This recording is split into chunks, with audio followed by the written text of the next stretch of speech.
You ever feel like, somehow life, over time, robbed you of your innocence and the things that were good?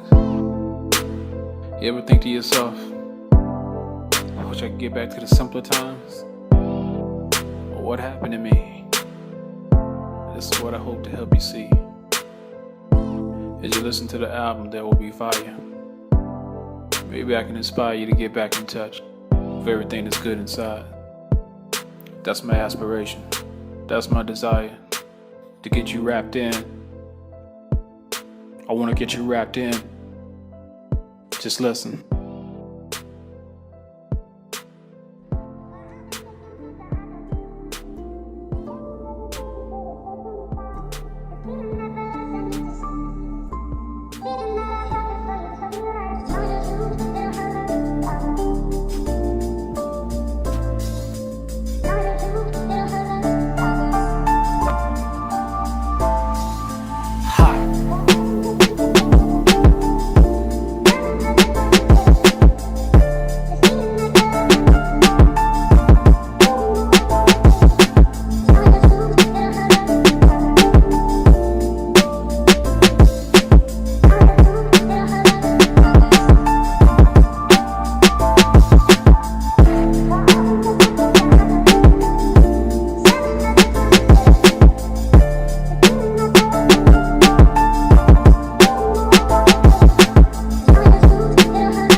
Yahuah here. A few years ago, something took place here in Charlotte that caused so-called black people to rise up and, protest or whatever to make a scene downtown. And I remember going down there, and I remember,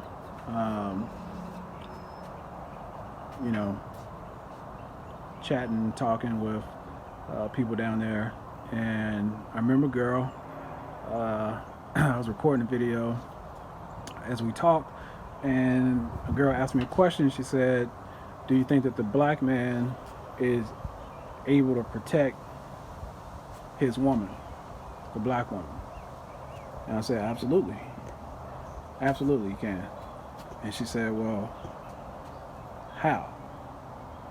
And my answer was, well, one of the chief ways that he's able to protect his woman is, and I don't remember exactly how I said it, but basically my answer was by doing that which is righteous, to make sure that he does the right things.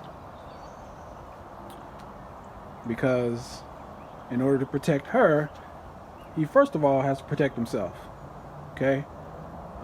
He has to put himself in a position where he is able to protect her. Okay? And so if he's in jail or in prison somewhere or dead, which, certain activities are certain to lead to one of those things, he is unable to protect her because he's put himself in a precarious position. So how can he protect her if he is not in a good position? And she said, well, we see black men dying all the time from, police and stuff like that. And I said, well, yeah, you're right. And I'm not saying that those things are right. But here's what I'm saying. If that is happening, if that's happening when you're doing, basically what's right, or if you're not doing anything wrong, then how much more is it going to happen when you're doing the wrong thing? It's like, even sometimes when you're doing the right thing, you end up in jail because the system is against you, and there is less room for error as a black man or black individual. Less room for you to mess up. There's less wiggle room, okay, for you to mess up. Okay, and so even though that comes off as and is oppression and unfair and bias, it is also a calling for you to hold yourself to a higher standard, because there's less room. You have less room to mess up. And yes, you can bemoan how unfair that is, or, like I like to say now, you can be a jiu-jitsu master, a mental jiu-jitsu master. Everything works for your own good, for your own purpose. Okay, I know there's less room for me to mess up. How can I use that to my advantage? Well, I just need to hold myself to a higher standard, to answer the high calling, okay, that is being placed and is incumbent upon me. There's a higher standard that I need to be held to, okay? And I might think that that's unfair, but I can use it to my advantage, okay? Because now I hold myself to a higher standard, okay? And there's laws and there's principles in the world, okay? There's laws and principles in the world. And so, we say, a lot of these black men didn't do anything wrong. A lot of times that was the case, okay? But a lot of times, okay, there's another level that you're not looking at where they're not doing right. It's not enough for you to not do the wrong thing. Take it another level higher and make sure that in the eyes of both God and man, that you are doing the right thing. Don't just not do wrong, but make sure that you're actually doing what is right. Because you may think that you're not doing wrong, but what is the actual, how do you know what the standard is? What's the actual, what are you actually required to do? Okay? And so, I have to recognize the reality of there is Elohim, there is God, and there is requirements that people are called to, which they're not even aware of. They don't even know what they should be doing because they haven't studied to show themselves approved. They don't know. And so, And they say, well, we're not doing anything wrong, but your standard is whatever is prevalent among society, whatever people say. So you say, oh well, he just had a little bit of weed. He had a little bit of weed. He had a gun, and that should be okay. He should be able to have open carry, or he had a permit to have a concealed weapon. But this is not your country, and the rules that are for those people are not the same rules that are for you. You have your laws, which you're totally ignoring. They have their laws, which are made by man, and they live by. And it's a double standard. Those laws are for them. They can carry a gun. They can have open carry. They can have concealed carry. They can make weed legal for themselves, according to their law. Their laws apply to them, not to you. There's a different set of laws for you, because you're so-called black, which is a legal term, black. And it basically means you don't have rights like they have rights. And it's all playing around with language. It's all playing around with the word. Okay? It's all in the language. It's just wordplay. Okay, but there's going to be a consequence coming for wordplay. I promise you this. With uplifted hand, I tell you the truth. There's going to be a consequence for wordplay, and the people that engage in this wordplay, they're going to get enough. They're going to have enough. They're going to have their fill of wordplay, because consequence is going to come for wordplay. So anyway, those laws don't apply to you. You trying to go by their rules, that's your oppressor. And you think the answer is to become more like your oppressor, like they're going to accept you if you become more like your oppressor. No, that's not what oppressors do.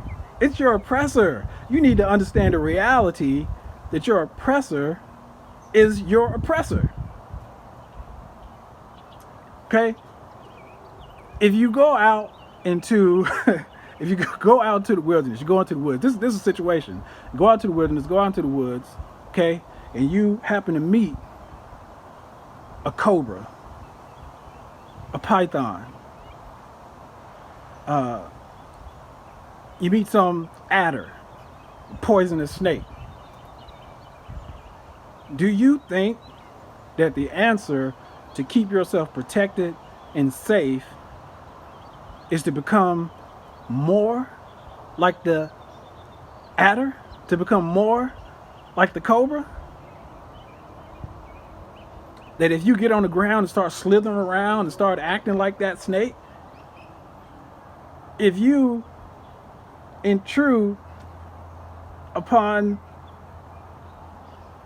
its personal space and territory, whatever it considers to be threatening, I don't care how much you conform, how much you try to simulate into the behaviors and the nature and the culture of that serpent, it's still a serpent. It's still a snake. It's still very likely to bite you.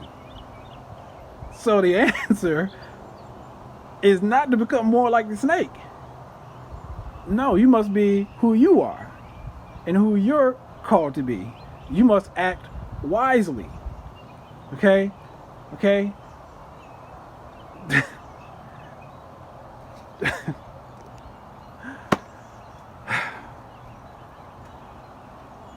My people do not consider.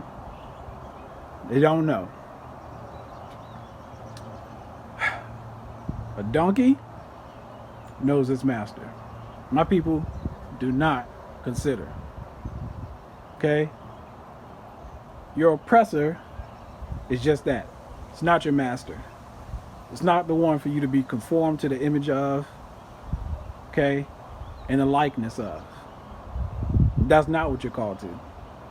It's not. It's not. And so you're banging your head against the wall, wondering why you have a headache. Why am I not making progress? Okay, I go to school. I get their degrees. I dress the way they dress. I talk the way they want me to talk. I speak the way that they taught me to speak. And I'm still not making any progress. They still, not making any progress. They're still shooting us down in the street.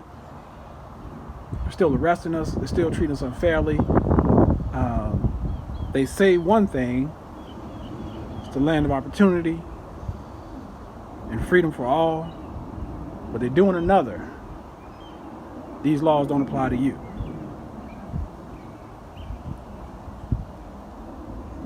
So that's part of the problem. You don't actually even know what right is,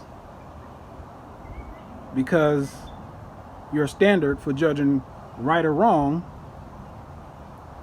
is not the standard. It's a relative standard that comes from someone who doesn't have your best interests at mind to begin with, okay? And that's the standard by which you live. It affects everything that you do. It affects the holidays that you celebrate. It affects how you keep time, your days of the week, year, month. It affects how you work, where you work, if you're able to work, what you eat, when you wake up, and what you do every day. It affects your whole life. Is affected, influenced, and effected by the policies of your oppressor. And that's the situation that you find yourself in. Now, the solution and the answer to how to get out of that has already been provided to you in a place that you're afraid to go look. You're afraid of the solution. You're afraid to go and find the answer for a number of reasons. You've been taught that. You've been taught to be afraid of the truth. And then you've also been influenced by a version of the truth, which is one of the most effective lies. It has a portion of the truth, but it's tainted with lies. So I'm talking about religion. I'm talking about your distaste for the church, for organized religion, and institutions, because even you can see that there's something wrong with this stuff. You can see that it's not right. It's not right. There's a bunch of contradiction, conflict, inconsistencies, because it has been tainted by doctrines of men, so that it comes out convoluted, confusion, okay? But as it is written, I am not the author of confusion. So the answer then would be to go and study for yourself. The word says study to show yourself approved, a workman fit. Okay, so the answer is provided in a place that you've been taught to fear and to not go to. So what do? Well, you do the best that you can in your own mind. Well, the answer, what's logical to me, is if I become more like my oppressor, okay, and I identify more with my oppressor. What's that syndrome called? Person that's been kidnapped, and over time they they identify more and more with the one that has taken them. Stockholm syndrome. Yes, right. That suffering from that. It's a mental thing. It's a coping mechanism. It makes sense now. It makes sense. It's a coping mechanism. You're trying to survive. You're trying to survive, but the way you're doing that, sometimes coping mechanisms and survival mechanisms lead to a type of mental psychosis. Okay, because mentally your mind does what it needs to do. Its job is to protect you, and so it will do that in various ways. Your mind will protect you. If you stay awake and stay awake and stay awake and stay awake and don't get any sleep, your mind will take over. Like, look, we can't do this anymore. Your mind, you will fall out and you will go to sleep, because in various ways your mind is designed and has a design, and there's some automatic mechanisms that will kick in order to protect you.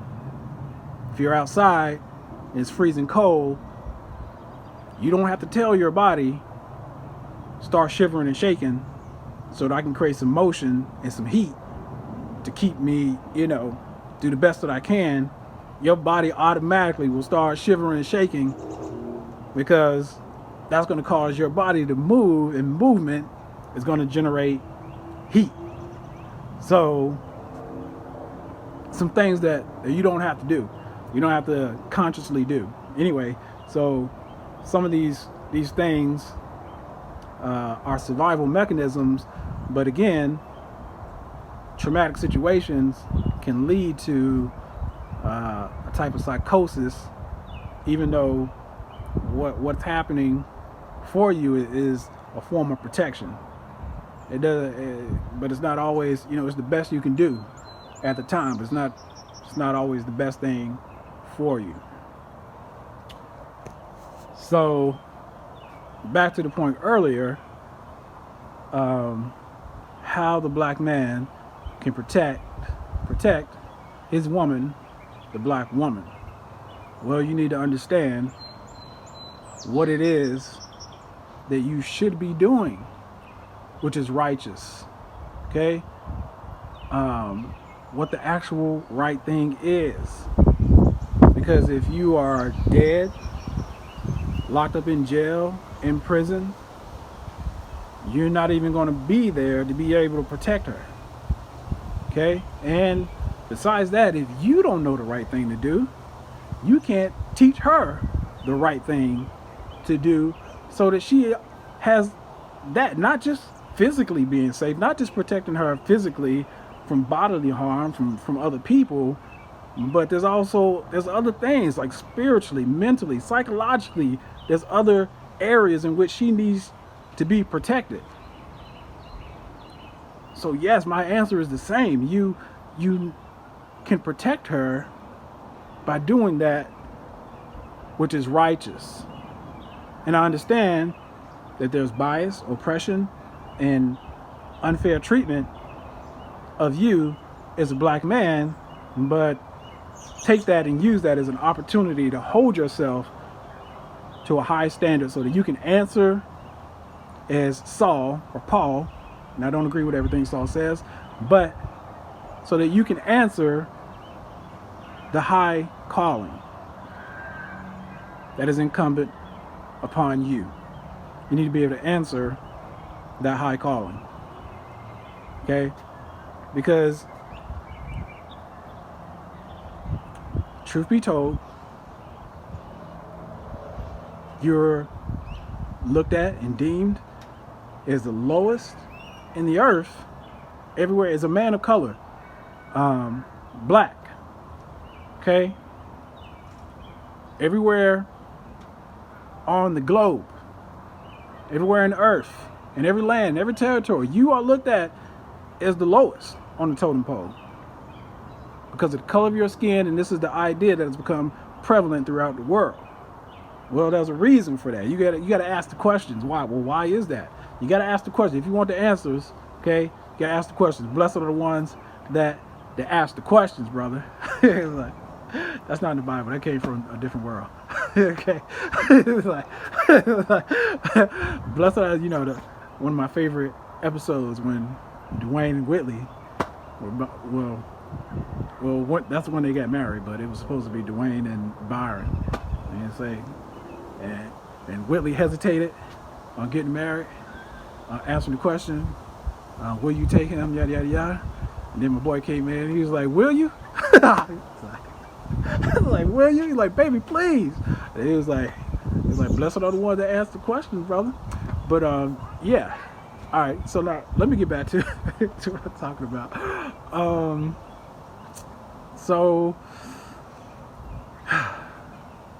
Yes, by doing that which is righteous, okay? Now, the word says, when a man's ways are acceptable to Aluhym, God is the word they use. When a man's ways are acceptable to Aluhym, listen, he will cause even his enemies, even his adversaries, to be at peace with him. That's the mentality that you need to have if you want to be able to protect your woman, okay? And when Will Smith smacked Chris Rock, all these women was like, yeah, protect your woman. That's not the example. You know what I'm saying? That's not the example of protect your woman that you really need. That is not the example. And even Will, he knows that. He knows that. Okay? That's not the example. Okay, what I'm talking about, walk humbly. Do that which is righteous. What more has been asked of you? Okay? Walk humbly and do that which is right. Okay? Because when your ways are pleasing to Aluhym, even your adversary, they won't be able to say or do a thing against you. And I know you think you're already doing it right, but you're not. You're not. Because if you were doing it right, you'd be in a better situation. Okay? If you were doing it right, it would be like this. Okay? You would be elevated to the place that you're supposed to be in, which is an example to the rest of the world. I'm gonna break it down for you. I'm gonna break down the entire plan for you. Okay? I'm gonna break down the entire plan for you. Okay? Your forefathers entered into a covenant. Okay? Then broke it. Then were punished by being sent to the four corners of the earth around the world. Okay? In which they become proverbs and bywords. But at the same time, the promise and the intention which Aluhym had for them is still going to be fulfilled. I gotta get away real quick because somebody about to interrupt me. But so that promise, that intention of what that was given to your forefathers, of what their descendants would be, is still going to be fulfilled. Because I'm going to send you out to the four corners of the earth, okay? And when you get there, having received your punishment, then you will remember me. Then you will call to mind the things that your forefathers abandoned. You will remember them and return to me. And now I've already positioned you. I've already positioned you for what I had planned, which is for you to be in all the world, okay? First of all, an example to the rest of the world. Second of all, you'll be elevated, okay? Whereas before, you were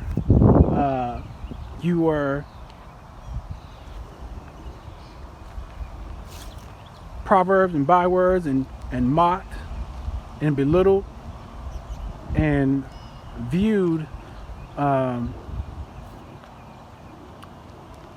as less than. Well, that's going to flip around, because now The world's going to see that I love you and that I have loved you. Did I punish you severely? Yes. Why? Because there's a higher standard for you. Matter of fact, I punished you more severely than pretty much every other nation. You know, it would be, if you go through the story, go through the book, okay, then you will see that you'll be surprised. You'll be surprised at who gets the punishment more often. But I mean, there's a reason for that. There's a reason for that. Okay? If you love your child, if you love your children, when they do wrong, when they do bad, in order for their good to come about, you will reprimand them, you will punish them. Okay? Punishment is love of a father for a son. Okay? If you don't care what happens to them, if you don't care how they end up, if you don't care about them learning right from wrong, then yeah, you're not going to punish them. You just let them do whatever. However they end up, let life teach them. You know, just let life teach them. You can go that route. But if you're concerned about their well-being, then you will reprimand them. You will give them punishment. You will teach them before life can touch them, before life can get it, because life is going to deal with them perhaps more harshly. The consequences will be more severe. Okay? If your child is disrespectful in the house and they think that that's okay and they can go out in the world and be disrespectful, well, they might make you upset and you might punish them and put them on, punishment for a couple weeks, no TV, no dessert, whatever. Okay? But then they go out in the world, you just let them go on out in the world with that same attitude, thinking it's okay to be disrespectful and not having any rules. Well, somebody might put a knife in them, might put a bullet through their head, might kill them. So the world's going to deal with them more severely than you. So anyway, that happens, okay? But again, as I was saying, they were punished, sent to the four corners of the earth. Well, that's also positioning, because yes, they're going to punish you, but at the same time, what you've done is not going to stop my plan. The nation of Yasharel is still going to be used for my purpose eventually, at a time that I've already foretold. Okay, when you remember and take to heart these laws that I give you this very day, then I'll restore your fortunes and I'll bring you back, okay, to the land which I promised to your forefathers. And all the world's going to be able to see this. So now it's flipped around and you'll be in a position that you could have had a long time ago, truth be told, had you been obedient. Matter of fact, you did have it before, at a point. And then what happened? Well, Ezekiel 16 covers that. Okay? You became prideful. Okay?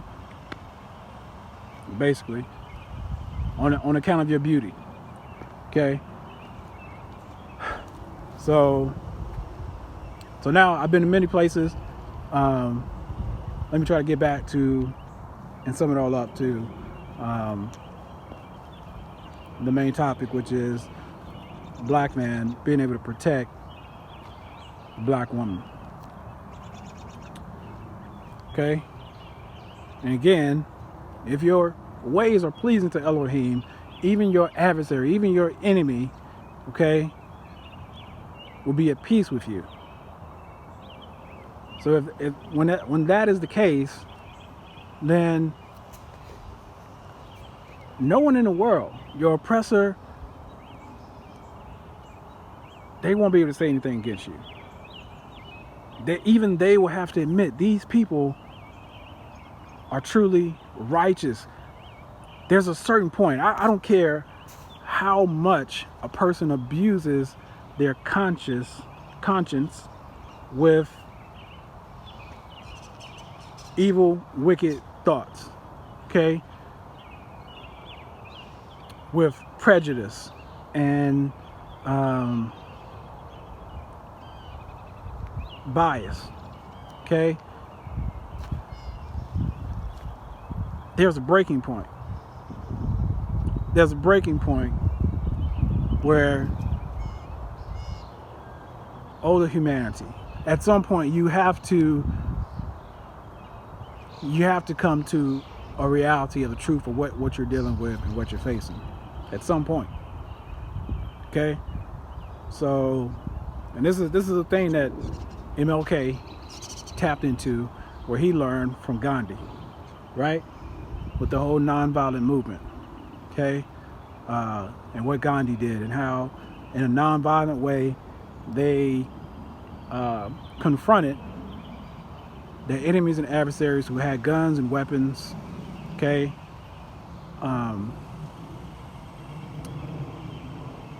they didn't have guns and weapons. They didn't use guns and weapons. That would have been ineffective entirely. But what they did have was the moral high ground. Okay, and that was the thing that they used. Okay, because at some point,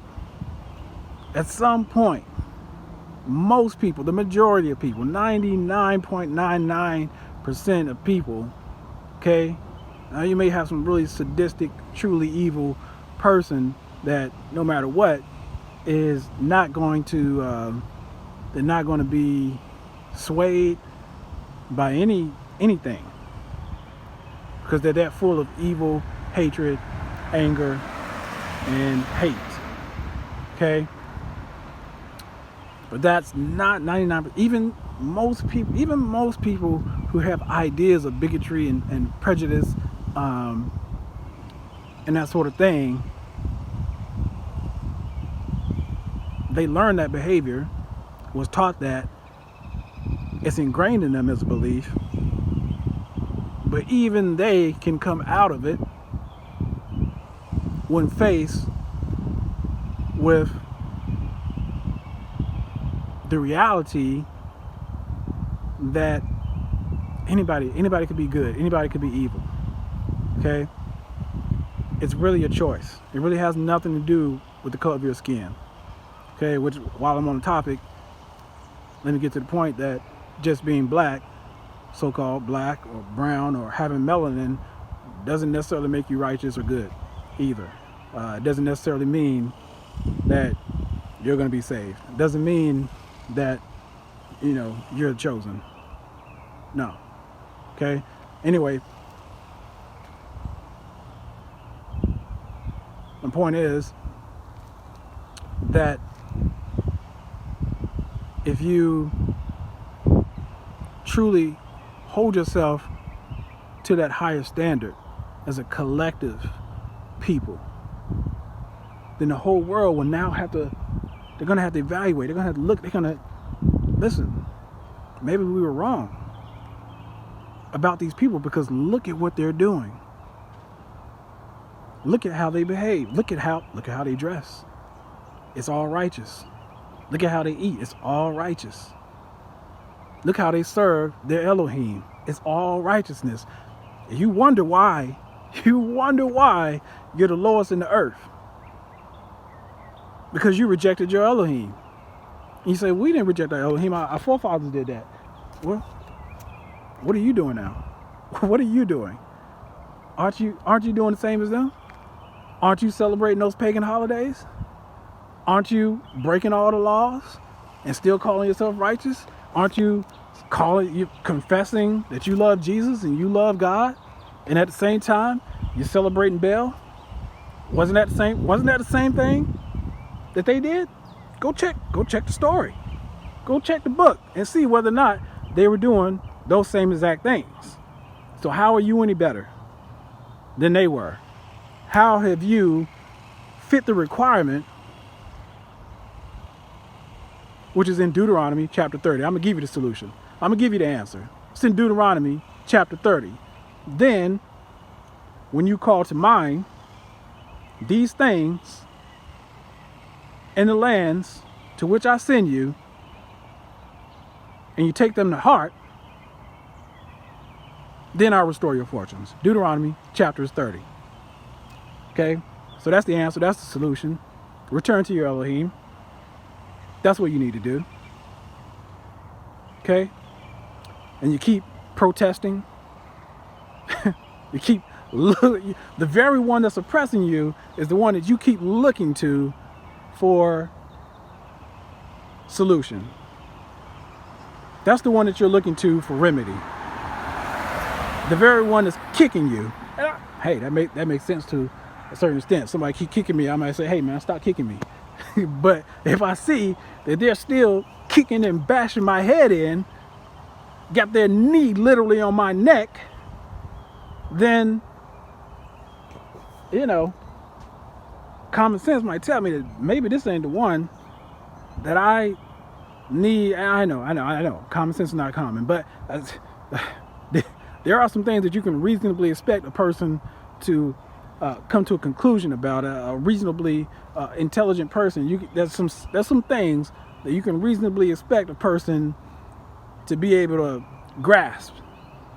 You should be able to grasp that the one with the knee on your neck is not the one to help you. Stockholm syndrome, nonetheless, okay? Regardless of that, that's not the one with your best interest at heart. It's not the one. So what you need to do is return to the one, okay? Then you'll be able to protect yourself. Then see, so it's wisdom. It's wisdom, okay? Wisdom comes from Aluhym, okay? It calls aloud in the streets. And one thing that wisdom will do is it will protect you. It'll be a guard, a fence round about you. It'll keep your life. These words that I speak to you, these things, these laws, keep them, because it is life to you. It's not a game. It's not a game. It's life and death. It's very serious. It's very grave. It's you don't realize the gravity of these things that you have ready access to. You have the answer. You have the solution. You think the answer is let's vote more. Let's vote more. Let's become more like our oppressor. Let's just keep on trying to be more like the one who has clearly shown disdain and hate for us. There's a clear record. If you think that I'm being unfair or that I'm making it up, go check the history. Go check the record. There's a clear record of disdain, hate, contempt, dislike, prejudice, and bias against you because of the color of your skin. And all of that because of the love of money. Because when it really comes down to it, to a great extent here in America, that is really just about, it's about money. It's about the love of money. Love of money, roots of all kinds of evil. Okay? So that was really about, let's come up with we need a reason, okay, to keep this people down so that we can get this free labor Okay? So we can get this unrighteous gain and profit in the end. And that's what they believe is going to happen. But with uplifted hand, I tell you the truth. Okay? It won't prosper in the end. Why? Because it's unrighteous gain. It's built on blood. And my justice will not rest. It will not sleep forever. Slippery slope that the wicked and the unrighteous find themselves on. It seems, go read what the psalmist wrote. Because it seems, I know it seems as if the wicked are the very ones that prosper. But you haven't considered their end. Consider their end. Then you'll see.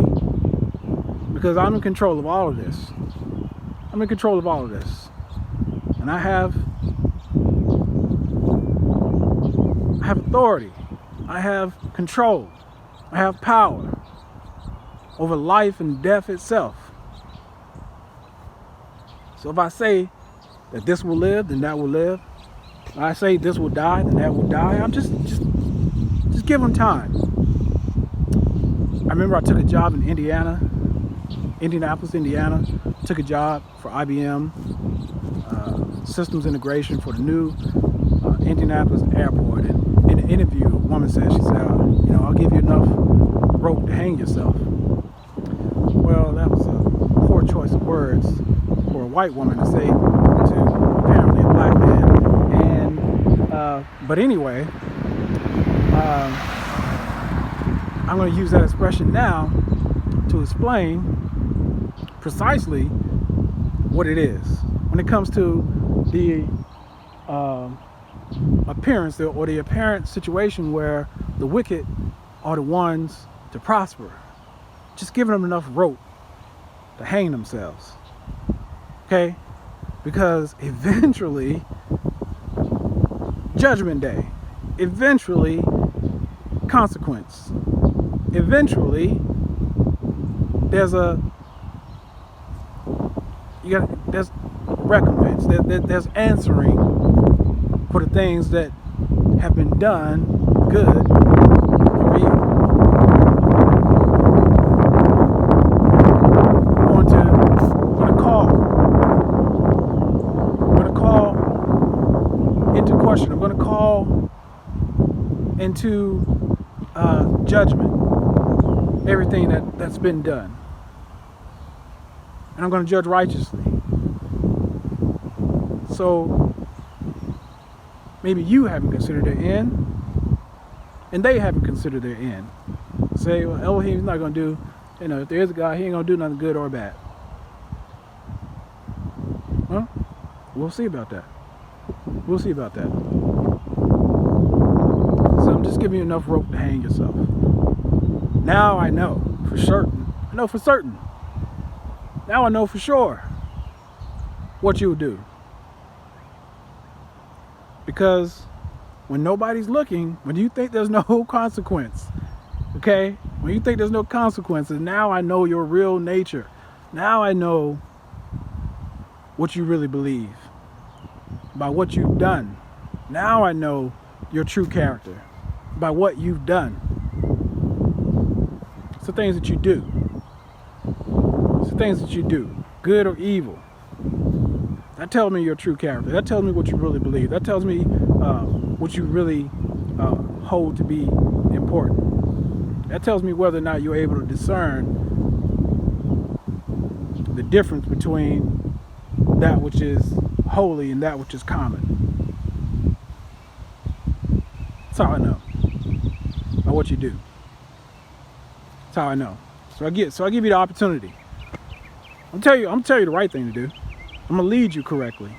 I'm gonna lead you in righteousness. I'm gonna tell you the right thing to do. Then I'm gonna let you make your choice. Then you suffer the consequence. These people say, well, we don't have any choice. Yeah, you do. Okay. But anyway, I'm trying to stay back on the topic. Okay. So if even your adversary, even if your enemy has to come to bear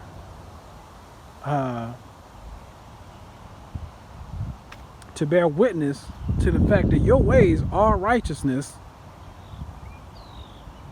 because you're following the ways of Aluhym, and they have no aught against you,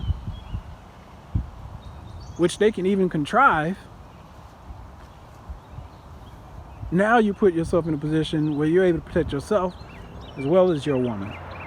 Now you put yourself in a position where you can protect her in numerous ways. You can protect her physically. You can protect her psychologically, mentally, spiritually, okay, sociologically, okay. Now you're able to protect that woman in a number of different ways. I already said physically. Now you're able to protect her concerning her health. Because you can teach her, hey baby, we can't eat that kind of stuff. Because right here in Elohim's dietary law, it says, no, you can't eat that right there. Okay? It says right here, it says anything in the sea with fins and scales, okay, we can eat that. The rest of the stuff we can't eat. And anything that's on the land, if the hoof is cloven in two and it chews the cud, which means basically it has more than one stomach, it regurgitates the food that it's already had before, or that's already been chewed, so that it's, you know, processed more than one time, okay? Then if it does both of those things, then now we can eat that, okay? Now you can protect the health. Now you're not dying en masse because of diabetes, because of high cholesterol, because now you know how to eat. So yeah, you can protect your woman if you do that which is righteous. In a number, I'm not just talking about physically, but yes, physically too, and you will actually be there when all your ways are right, monetarily, okay? Protect her against poverty. Because who is it that gives you the ability to create wealth? Who gives you the ability to create wealth? Check the book. Okay? Check Deuteronomy 18? Something like that. I don't remember. Okay? But Deuteronomy. Okay? Who gives you the ability to create wealth? Okay? For the sake of my promise, which I gave to you, to your forefathers. Okay? So, I think I answered the question.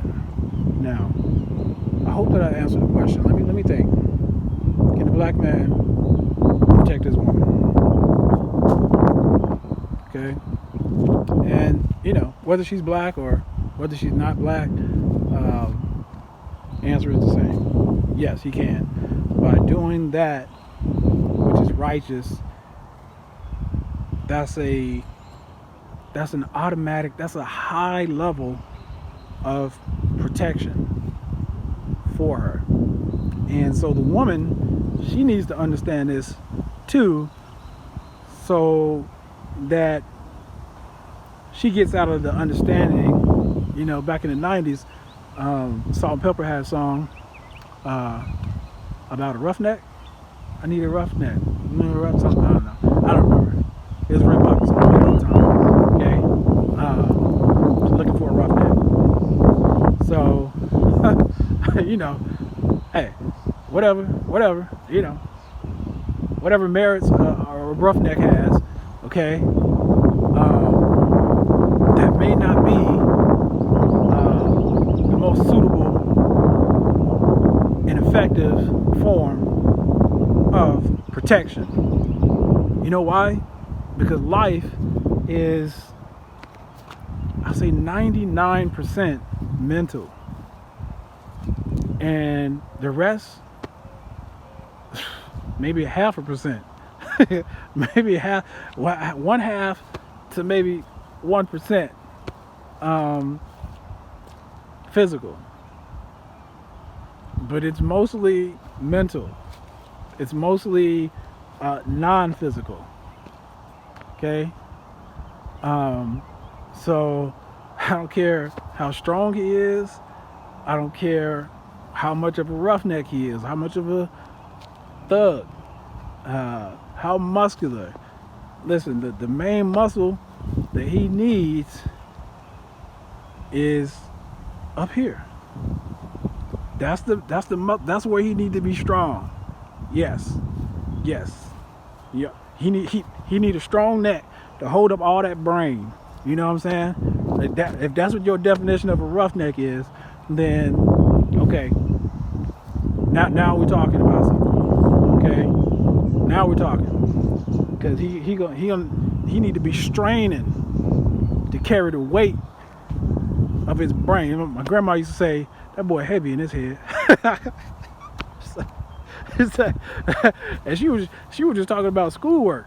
She was talking about schoolwork. She said that boy heavy in his head. Like, look, it's heavy. It's heavy up here, man. It's heavy. Okay? Heavy up here. You need to have a man that is strong up here. Because his oppressor, okay, is already strong, okay, here. Okay. And how do you defeat that? But don't sleep though, because his oppressor is strong here too. So you need to hold yourself to a higher standard. You need to hold yourself to a higher standard, because your oppressor, when it comes to, listen, when I was down there downtown at the same time when this young lady asked me this question about black men being able to protect his woman, there was another young man down there. He was angry, he was upset, and that's what I see in a young black man. And if you go to the Bible, okay, you'll find that it foretells that that's going to be a situation. These young men, they're angry and they're upset. Okay, they're full of anger. He's like he want to go get a gun. You want to go get a gun? You think that's the answer? You really think that's the answer? The people that you're mad at, they the ones that made those guns. So what do you think you're gonna do? What do you think they make those guns and sell them at Walmart? What do you think you're gonna? You think they're not prepared for you? You think a gun is gonna be the answer? They live by the sword. That's what they do. That's what they designed to do. They're designed for that purpose, to oppress you until you learn to obey the one that you're meant to obey. And it's good for you. It's good for you that I did it that way. I'm gonna tell you why. Because me, I will destroy things utterly until there's nothing left. You say, that's how Aluhym is? That's how God is? Yes, that's how I am. That's how I am. You don't believe me? Okay? You don't have to believe me. I'm not a man that shall lie. But I'm going to tell you, I have destroyed worlds before. Okay? I have. I nearly destroyed this one because I was angry. And I destroyed most of it except for Noah and his family. Okay? And if I let you continue in the way that you're going now, then I will get that angry again and there won't be anything left. So I'm going to intervene. I'm going to make myself happy. It's going to be Abba happy. It's going to be happy husband. And you shall call me husband. It's going to be happy husband first. Okay? Because you all have everything twisted. You all say happy wife, happy life. Remember I went to Organic Gold and there was Jose Ardon. He was telling the story. And he said, this is how it is. He's like, he was talking about a guy, somebody looked up to, and he's like, look, man, he's like, you did an example. He took a credit card, he said, happy wife, happy life, happy wife, happy life. No. It's happy husband, happy life. That's how it's going to be. And you shall call me husband. Because if Abba not happy, oh, nobody's going to be happy. You wonder why y'all been going through it. You wonder why, okay, black people are hated all around the world because of their skin. If Abba's not happy, nobody's going to be happy, okay? Not to the extent that you could be happy. Because listen, I'm going to enter into my rest, okay? I'm going to enter into my rest. I'm going to enter into the 8th day. But everybody's not going to make it. Everybody's not going to make it into my rest, okay? And there's 2 forms of my rest, okay? Okay, there's one form where you live and you get to be happy and you're free from troubles and problems and all that stuff, and there's righteousness. Okay, but then there's another type of rest where you don't get to enter into my rest, where you just cease to be. Okay, and so that's a type of rest too. You can go rest that way. Okay, but you're not going to enter into my rest that I'm talking about, my eternal rest, my 8th day. Okay, so there's a difference, and there's mystery being revealed to you.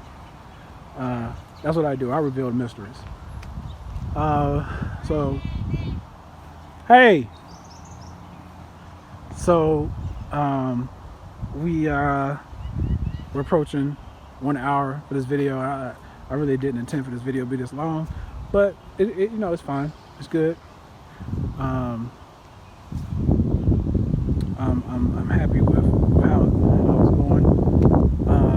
So I'm probably just gonna put it out there unedited like this.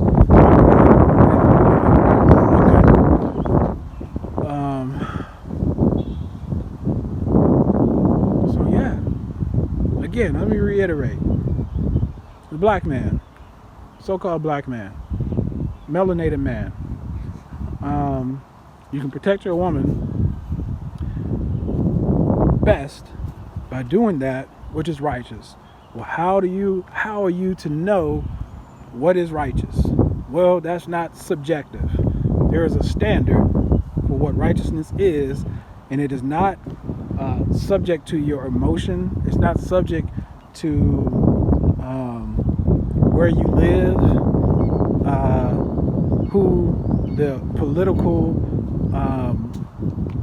authorities are, where you are. It's not subject to any of that. It's a true standard. I remember when they came out with USB. USB is what is it? Universal Standard Bus or something like that. Something like that. It's universal, and so it's supposed to be a standard, but there's so many of them, and it's like that's the good thing about standards. There's so many of them. But no, it's a true standard, and so I'm going to raise up a standard, and so that has multiple meanings, but I'm gonna end the video because we're at an hour now, so that's it. That's the word of the day.